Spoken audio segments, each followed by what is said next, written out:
अस्सलाम वालेकुम नाज़रीन, मैं हूँ वसीम अली। आपको वेलकम करूँगा अपने यूट्यूब चैनल के ऊपर। नाज़रीन, आज की जो गर्मा गर्मा न्यूज़ हैं वो आपके साथ शेयर करता चलूँ। नाज़रीन, जो ARY और मुस्लिम नून के दरमियान जो कुछ चल रहा था काफ़ी अरसे से, और काफ़ी हद तक वो सबको इस चीज़ को जानते भी हैं कि ARY मुस्लिम नून के ख़िलाफ़ जो है वो रिपोर्टिंग करता है और मुस्लिम नून जो है वो अपने जलसे के अंदर ARY को टारगेट करते हैं। लेकिन अब वो टारगेट बढ़ गया है।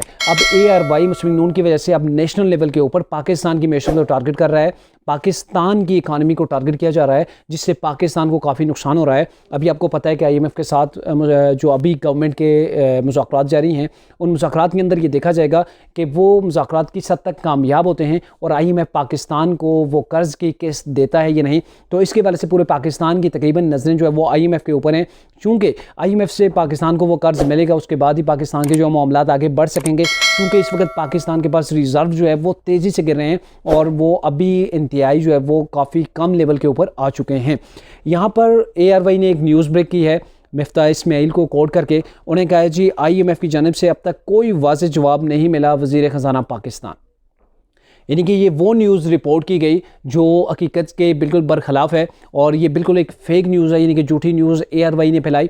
और ये इसके हवाले से मिफ्ता इस्माइल ने वजाहत भी की कि ऐसी कोई न्यूज़ नहीं है, बल्कि IMF जो है वो पाकिस्तान के ये जो लास्ट में बजट पेश किया गया इससे जो है वो मुतमईन है। उन्होंने एतमाद का इज़हार किया है और पाकिस्तान को फौरी $1 अरब की जो है वो किस्त देने का ऐलान किया है। फौरी तौर पर जो दी जाएगी वो 1 अरब की किस्त होगी। लेकिन उसके बरखिलाफ़ यहाँ पर ARY जो रिपोर्ट कर रहा है पाकिस्तान के वज़ीर ख़जाना की जानिब से, जबकि अगर देखा जाए तो ये वज़ीर ख़जाना पाकिस्तान है, ना कि वज़ीर ख़जाना मुस्लिम नून। और इसकी वजह से पाकिस्तान के अंदर जो है वो एक एजान की जो है वो कैफियत को क्रिएट करने के लिए ये सब किया गया ताकि जो है वो स्टॉक एक्सचेंज जो है वो क्रश कर जाए, जो इन्वेस्टर हैं उनका एतमाद जो है वो बहाल ना हो सके। और इस चीज़ को देखते हुए जो अभी ARY जो रिपोर्टिंग कर रहा है वो मुस्लिम नून को टारगेट करने के लिए अभी वो पाकिस्तान को नुकसान पहुंचा रहा है। और इससे पहले आज से 2-3 रोज़ कबल भी मिफ्ता इस्माइल के हवाले से उन्होंने कहा था जी कि 48 लाख रुपए की री-इनोवेशन करवाई जा रही है मिफ्ता इस्माइल के सरकारी घर के अंदर।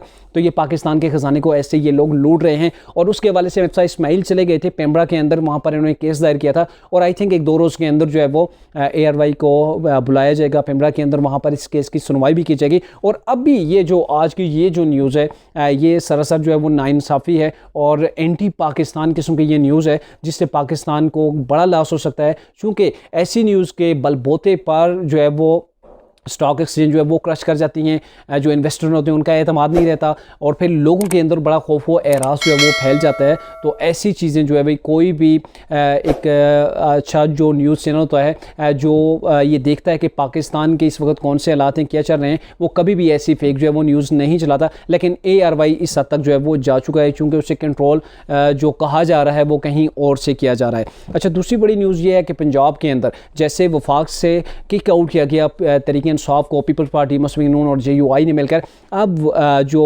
पंजाब असम्बली है, पंजाब असम्बली के अंदर से तरीके इंसाफ का सफाया करने के लिए बड़ा प्लान तैयार है और आसिफ अली जरदारी ने ये प्लान तैयार किया है। और उस प्लान के हवाले से आपको बताते चलें कि ये जो 20 ज़मनी इलेक्शन होने जा रहे हैं पंजाब असम्बली के अंदर 17 जुलाई को, उसके हवाले से मुस्लिम नून पीपल्स पार्टी के दरमियान एक बैठक हुई है। उसके अंदर ये डिसाइड किया गया है कि पीपल्स पार्टी पंजाब असम्बली के अंदर ये जो 20 नशिस्तें खाली हुई हैं जिनके ऊपर 17 जुलाई को इलेक्शन होगा, वहाँ पर ये अपने कागजात नामजदगी वापस लेंगे और मिलकर मुस्लिम नून और पीपल्स पार्टी मिलकर पंजाब के अंदर तरीके इंसाफ को टफ टाइम देंगे। बल्कि अभी से ये बातें चाहे मगोइयाँ शुरू हो गई हैं। अभी कल ही जो है वो कहा गया तरीके इंसाफ के शाह महमूद कुरैशी की जानिब से, जो साबिक जो है वो वज़ीर थे, उनका ये कहना था कि अभी से ये चाहे मगोइयाँ हो रही हैं कि पंजाब के अंदर जो है वो 20 नशिस्तों में से 2 तरीके इंसाफ को मिलेंगी, 18 मुस्लिम नून को मिलेंगी। तो ये वाकई में वो अदाद हैं। वो तो ये कह रहे थे कि यहाँ पर धांधली होगी, धांधली का जो है मनसूबा बनाया गया है, इलेक्शन कमीशन को जो है वो एक्शन लेना पड़ेगा। जबकि बात यह है कि पंजाब के अंदर मुस्लिम नून की साख काफ़ी बेहतर हुई है पहले से भी, और तरीके इंसाफ की जो साख है वो काफ़ी डाउन हो गई है। आपने देखा होगा ये जो लास्ट धरना था, लॉन्ग मार्च था, उसके अंदर भी तहरीक इंसाफ लोगों को निकालने में काफ़ी हद तक नाकाम रही है। और अब पीपल्स पार्टी, मुस्लिम नून ये अगर मिलकर इलेक्शन लड़ रहे हैं तो उसकी बेस के ऊपर तहरीक इंसाफ को काफ़ी टफ टाइम मिलेगा और मुस्लिम नून को जो है वो मेजॉरिटी मिल जाएगी और उसके बाद अददी अक्सरियत भी असम्बली के अंदर मुस्लिम नून की जो है वो बेहतर हो जाएगी।